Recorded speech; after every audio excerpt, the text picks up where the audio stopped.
Magandang araw. Ngayon ay pag-usapan natin ang isa sa reformation program ng Bureau of Corrections, ang tinatawag na TCC or Therapeutic Community Center.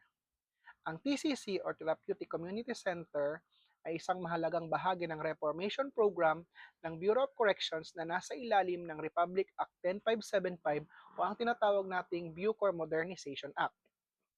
Ang layunin ng TCC ay baguhin ang pag-uugali, pag-iisip at asal ng isang persons deprived of liberty o ng isang PDL. Binabago ang pag-iisip, asal at ugali ng PDL.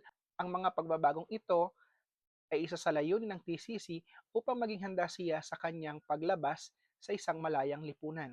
Sa TCC, ang kulungan ay hindi lamang lugar ng pagkakakulong, kundi ito ay ginagawang komunidad upang maiayos ang disiplina ng persons deprived of liberty.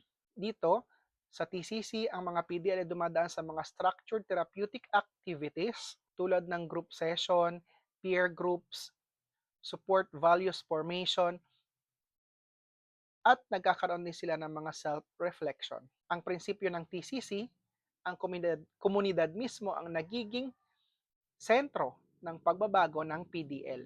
Ang PDL at ang kapwa niya PDL ang nagtutulungan upang maituwid ang mga baluktot na pananaw at magkaroon ng maayos na reintegrasyon sa malayang lipunan. Kaakibat ng layunin ng Bucor at ng TCC program under sa rehabilitation at reformation program nito, ang accountability, respeto, at personal responsibility. Tinutulungan dito na harapin ng PDL ang kanilang kakulangan, kontrolin ang emosyon at bumuo ng positibong pag-uugali. Ito ang mga haliging mahalaga para sa safety and public reintegration ng persons deprived of liberty. Sa kabuuan, ang TCC or Therapeutic Community Center ay isang patunay na ang parusa ay hindi lamang kaparusahan kundi isang hustisya.